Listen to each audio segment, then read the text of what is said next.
So now that we have finished our book, talked a little bit about some of the different types of figurative language, look at our board. We learned about a bunch, and that's not even all of them, but we have a good base to start from. So one thing that I really like to do with my students is to just kind of like get their minds really thinking in terms of similes, personification, metaphors, all that good stuff. So one activity that I like to do with them is just kind of a blind grab. So this is the time where you will need your paper and pencil. So if you don't have it, I'll give you a minute to get it while I just kind of review some of the different types of alliteration that we found. So again, in this book specifically, there were 2 similes, there was some personification, there was alliteration with the title, and there might have been even some others that kind of snuck in there. I think I might have even heard a hyperbole when they were talking about how full they were and different things like that. Like they said they were as full as 24 tamales. I think that would be a good example of a hyperbole. So this is how our blind grab is going to go. If you have your paper and your pencil, I have mine. So I just have the paper. I'm going to use a marker just so that you guys can see it a little bit better. And I'm just going to just grab a random block, and we're going to think of as many of that type of figurative language as we can in maybe a minute. Okay, so we'll try it. So the first one that I'm going to just grab, I'm going to close my eyes, is this one. Ooh, hyperbole. So if you remember, hyperbole is an extreme exaggeration. I'm going to grab the poster just so that you can see it again and see the example that they gave.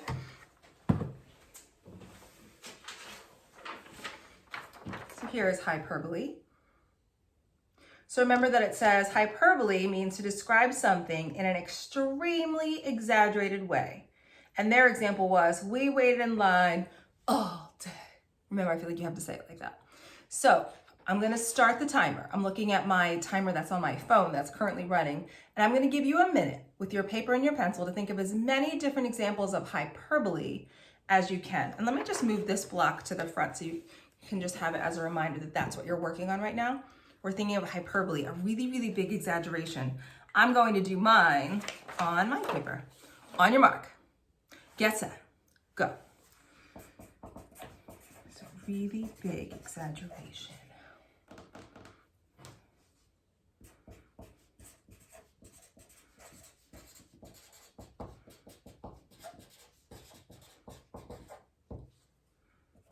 I have one so far. How's it going? I'm working on my next one.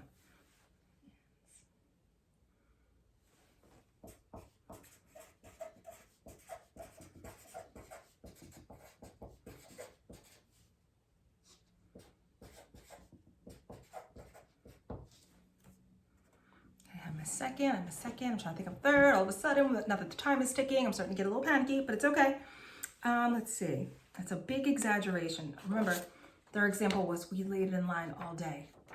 So that's a really big exaggeration. Oh, I have one.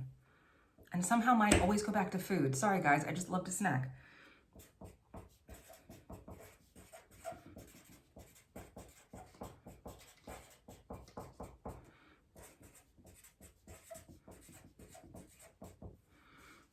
We have about 20 seconds, guys. Let's see.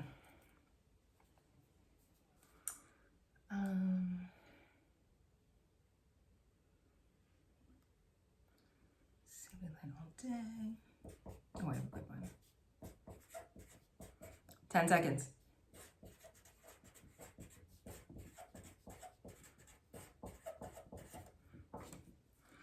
And it's time to stop. You can have a couple extra seconds if you're finishing up. Okay, I'm gonna share with you what I have. Let me just find something to put behind my paper so that the light doesn't kind of come through it. Okay, so here were some of my examples of hyperbole. So the first one says, I found a million ants. Let's say you're outside at a picnic. There probably aren't a million there, but it just seems like there's so many. The next one says, these bags weigh 100 pounds. This is definitely something that my kids would say if I asked them to come outside and help me with the groceries. Suddenly those muscles aren't working. Thought they were superheroes too. The next 2 are about food, guys. I'm telling you, I have an issue. But the next one says, I ate so much that I could pop. Am I really gonna pop? Probably not, but I've definitely come close. The last one I wrote says, it took forever for our food to come. Have you ever been at a restaurant and you order and you're just like, lady, where is my food? Usually you just feel like that when you're like extremely, extremely hungry. So that was our first one for hyperbole. Hopefully you guys did pretty well, and I'm excited to see, maybe you can, we can share it and just see how well you did. So the next one, let's just kind of move right down. The next one I see is personification. So just a reminder, rereading our definition, that personification, again, has that base word, that root word person in it to help you remember that it's going to have person-like traits, right? So it says that when you're using personification, it means you're describing non-human things using human qualities. So their example is the leaves danced in the wind. Sometimes these can be a little tricky, so I'm going to do my best. I might only come up with one or two, and that's okay, but I'm going to give you a minute, and it starts now. So personification, we're describing something that is not real or not living with human-like qualities. So I think I'm gonna just keep on going with my food for thought, guys. On my first one.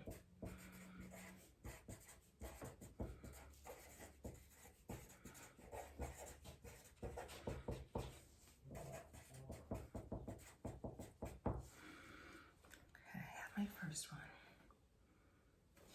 Just a little reminder. You're describing something that is not living with human-like qualities.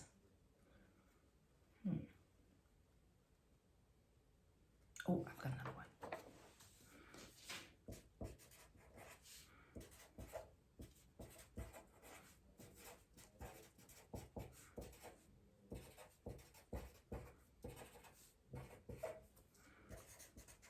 And also, guys, just a reminder, just do your best with spelling. It's okay if something is not spelled perfectly. Yikes, we only have a few seconds left. 20 seconds, it went by quickly. So dry that.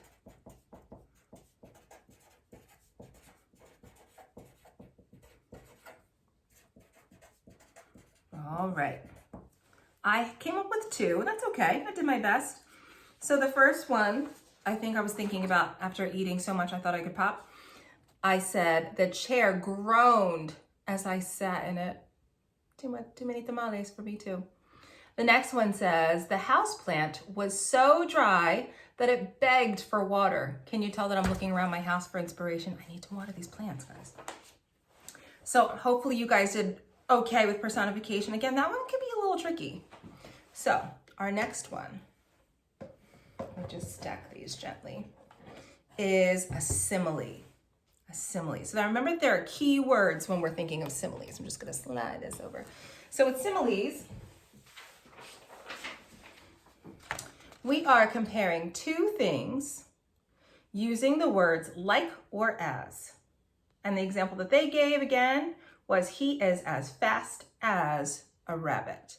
So before I start the timer, I just want to give you some tips and tricks first. I'm actually just going to use the same paper. I'm going to use the bottom half since I have a lot of room there. Maybe I'll just separate with a little squiggly. When I was in second grade, my second grade teacher's name was Mrs. Fleming. She was one of my favorites. Every time she underlined anything, she always did it with a squiggly like that, because she said she had such a hard time drawing a straight line. Don't we all? But every single time I draw that squiggly line, I think of Mrs. Fleming. Miss you, Mrs. Fleming. So we're going to be thinking of our similes, right? So we're thinking of two things. I'm just going to show you one more time. Comparing two things using like or as.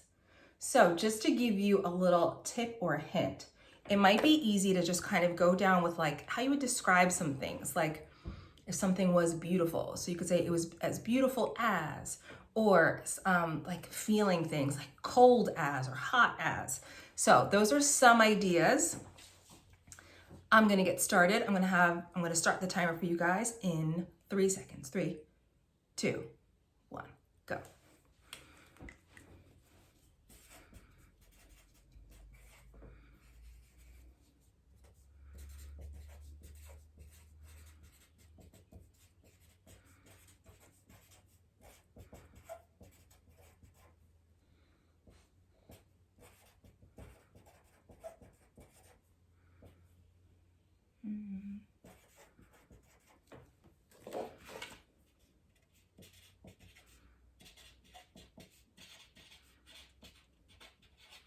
How you guys doing?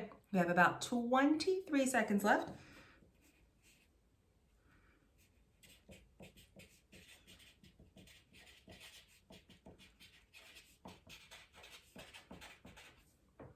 Ah, 10 seconds.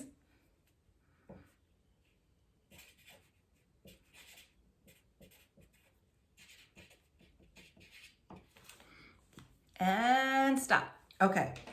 I had a little bit of an easier time with these. So again, remember there are similes. Use the keywords like or as. I kind of have a mixture of both. So I have for my similes, I just, under my squiggle, I just labeled it as a simile and included another squiggle, another shout out to Mrs. Fleming. And then this time I said, as beautiful as a flower. And then as I was thinking, I was like, there's a lot of things that are really beautiful to me. So I was thinking as beautiful as, and I kind of branched off and said, as beautiful as a diamond, as beautiful as a gem. The next one that I used was as hot as fire. Could also say as hot as the sun, but I used the sun for the next one when I said it shined like the sun. So the first two I used that keyword as, the next one I used like, and then the last one I said it was as cold as ice.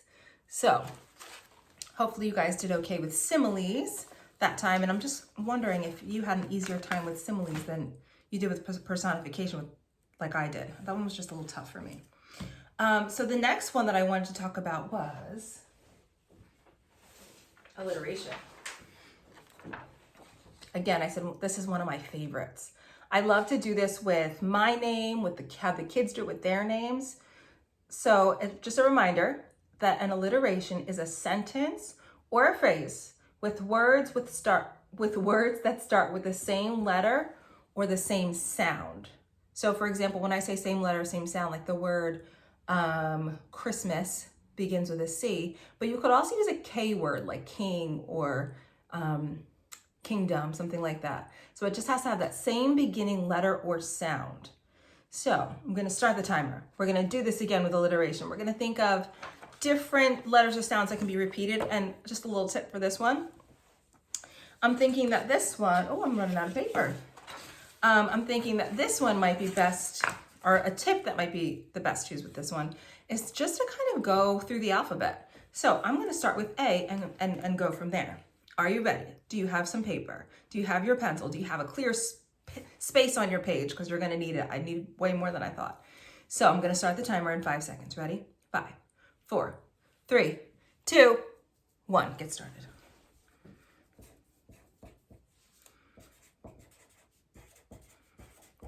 Oh yeah, these are fun. And just a reminder, I'm realizing this as I'm writing mine, every single letter doesn't have to begin with that same repeated letter or sound, but most should. Amazing.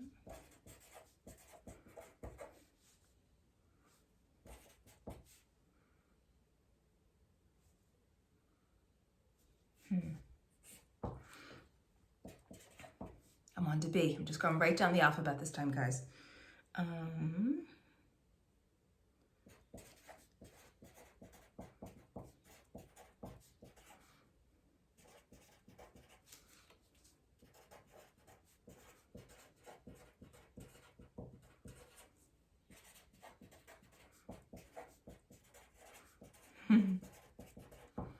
I'm on to C. Where are you? Let's see. Oh man, I got cocky, guys. Let me see. C.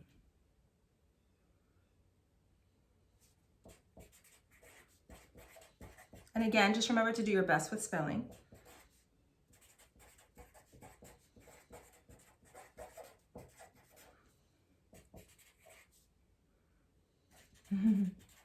This is a funny one. Oh, about 10 seconds.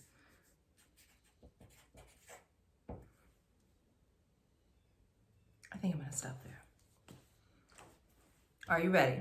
So again, I just went right down the list. Just a quick reminder again, alliteration just means that it's a sentence or phrase with the same beginning letter or sound.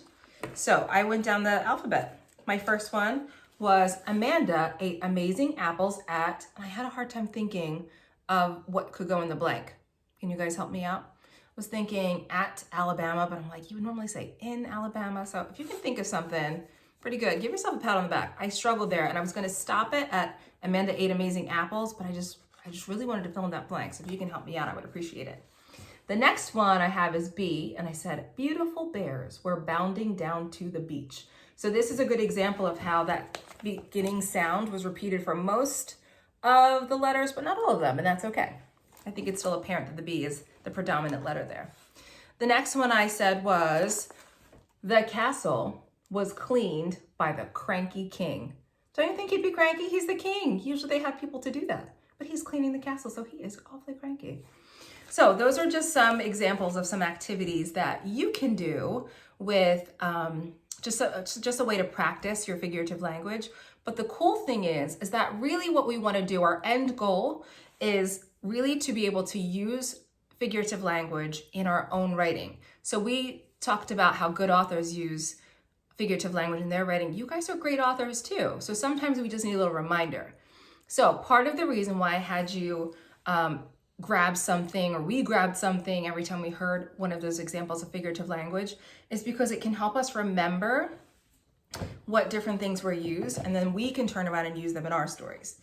So I'm just gonna kind of make a little stack here. Do I have one of each? I have a simile, I have some personification, I have hyperbole, I'm gonna add a metaphor on top of there. And then just for fun, I have these little singles. I'm gonna put them in the middle because it kind of looks like a little tower or a little castle. Oh, I'm already getting excited and getting some ideas for my writing. So the next thing that we're going to do is get ready for some writing. So that's gonna be the next little portion. So I have my stack. That's gonna help me kind of keep track of the different types of figurative language that I'm gonna try to use in my story. So you can do the same with yours, but it doesn't have to be the figurative language that was used. For example, onomatopoeia, one of my favorite words, was not in that story, and it's one of my favorites, so I know I'm totally gonna add that in. So even though I don't have it there, I know that's something that I'm gonna add in. So if you remember, onomatopoeia was one of those sound words, right? And I just wanted to show you something cool because it is such a long word, and it's a really tricky word to spell, but I have a trick for you to help you spell it. So here it is, onomatopoeia, a word that sounds like the noise it makes. See that big word? There are 1, 2, 3, 4, 5, 6, 7, 8, 9, 10, 11, 12 letters in this word. And let's count how many syllables. Onomatopoeia. I count 6. 6 syllables. That's a lot of, that's a tricky word to write, right?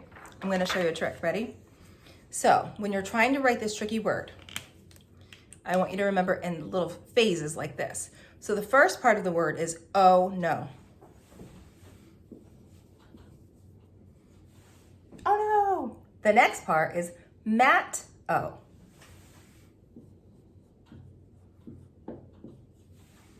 Once you get to that part, you just have your ending to finish it off, and it's P-O-E-I-A. P-O-E-I-A.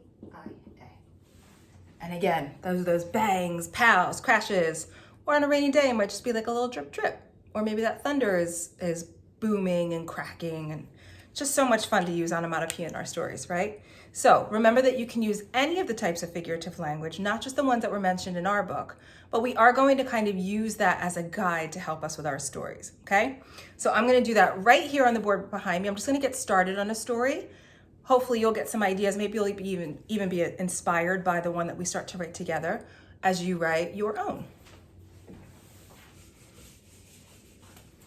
So I don't know about you guys, but I love to use pictures to kind of get my mind flowing, or just different objects. So if you remember, we made a castle, a figurative language castle. I'm going to use that castle as inspiration. So when I think of a castle, I automatically think of like a princess and a prince. So I'm just going to do a quick sketch, and that's going to help me get my ideas flowing. Here's my castle. Gonna add a little flag because I think that'll be cute. Maybe a little archway for the door to get in. And we can add some more details to that later. And then here's my princess. That's her crown. Oh, poor girl. She has a crown but no hair. Let's give her some hair. I smile. She's a princess. She's living a pretty good life, or so she thinks.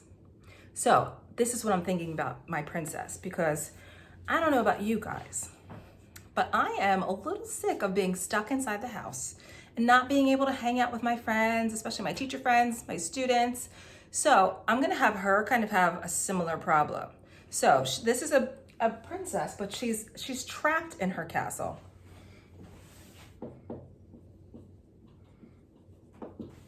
I could write, oh no, Matt, O-P-O-E-I-A. So she's trapped in her castle. She wants to go outside, and I'm sure you guys do too. You want to go outside, you want to get back to your lives, play with your friends, go back to school, hopefully. So here she is, longing to go outside. And as I'm drawing these pictures, I'm already starting to get some ideas of what I might like to write about. So I love to start a story with what we call in our classroom an eye-catching opening. So usually it's something like it all started on a normal Sunday morning or something like that. Or it could even be something simple, like it was a warm, sunny spring day, kind of like today, like I want to go outside, and so does our princess. So I think that's how I'm going to start. So you can write your story on your paper. I'm just going to write it here. I'll move you a little closer. I'm just going to write it here so that we can see, you can see what I'm writing a little bit better, and we can do it as we go along. So I'm going to start by saying, it was a warm, sunny day. Oh, a warm Sunday, I gave it. And we're going to make mistakes, right? We all make mistakes. So we have our princess. We need to give our princess a name. And I was thinking, I'm loving that alliteration. Let's give her an alliterative name. So maybe Princess Penelope, Princess Priscilla. I think I like Penelope though. It was a warm, sunny day. Notice I always go back and I reread every single time before I add something new because I don't want to miss anything. Princess Penelope. And notice that I capitalized the P in princess, the P in Penelope. That's the proper nouns. She's an important girl. Princess Penelope was trapped. I have a really great idea. We talked about similes. We've created some great similes. Now's our chance to use one. She was trapped like what? So I'm going to give you a minute to think. What is trapped? What could be trapped? What could get caught in a trap? What is not free? You can think of it that way. Got any ideas? This is what I'm thinking. Let me go back and reread. While I'm rereading, you can continue thinking. It was a warm, sunny day. Princess Penelope was trapped. I'm going to say like a bird in a cage. Excuse me, Magnet.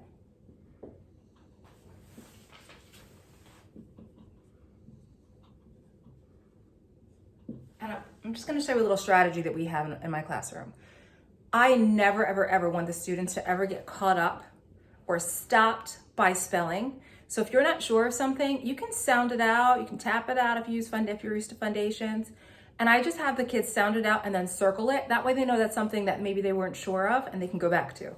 So when I was starting to write cage, I was like, oh, that's one of those sounds. It could be a G, it could be a J. I wasn't sure. So I did my best. I sounded it out. Now I'm going to circle it.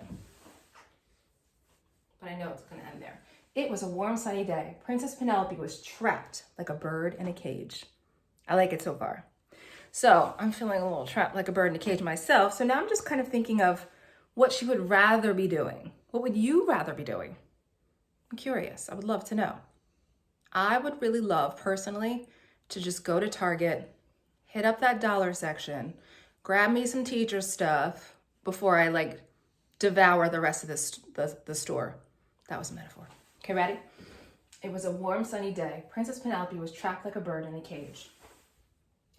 All she wanted to do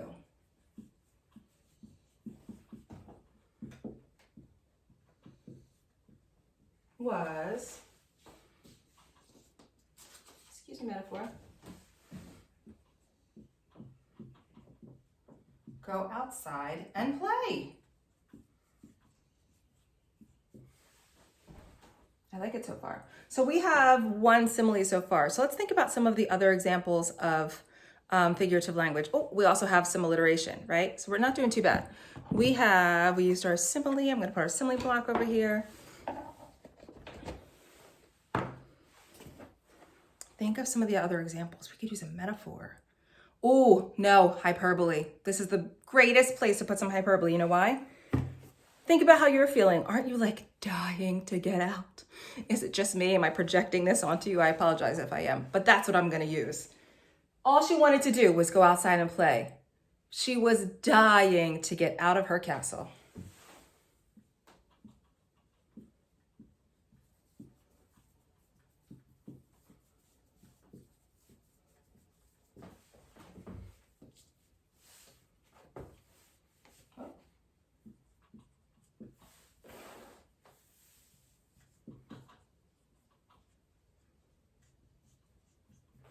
And just like that, you can see how just adding some different examples of figurative language can really, really just level up the kind of writing that you do, right? It just makes it more colorful. You're writing like real authors do. So you can see we just added 3 in there, and I think that we could definitely do some more. So warm, sunny day. We could even go back and edit this a little bit. It was a warm, sunny day. Watch this. I'm just gonna throw in a little carrot. It was a warm, sunny day, comma, birds were chirping.